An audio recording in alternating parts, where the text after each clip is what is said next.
Legal, pessoal, eu estou aqui com a Adriana, assessora aqui da Físicos, vai falar sobre o curso de hoje e tem novidade, né, Adriana? Tem novos cursos para personal. Fala um pouco sobre o curso de hoje, realmente a participação em massa, né?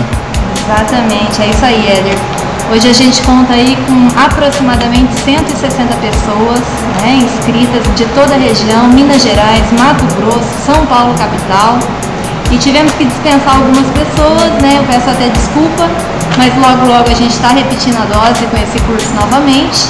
E agora para abril a gente tem aí o curso de personal com o Bruno Elias, de Campo Grande, eleito personal do ano de 2014.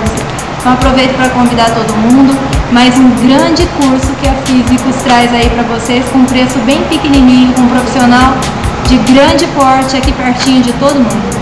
Agradecer aqui a Adriana, que sempre muito gentil conosco aqui. Obrigada. Olha, o curso de hoje já estão quase acabando, já muito bom. Né? Qual a sua avaliação desse curso de hoje? Essa palestra realmente está acontecendo? Então, Éder, Pinduca, sou suspeita para falar, já é parceiro da gente já há uns 6 anos já. Um cara excepcional, presidente da IFBB, tem um grande gabarito. E o atleta, o Thiago, também tem um histórico muito bom, que entende realmente do que eles estão falando. Daqui a pouco a gente vai ter uma demonstração prática de exercícios e tudo mais.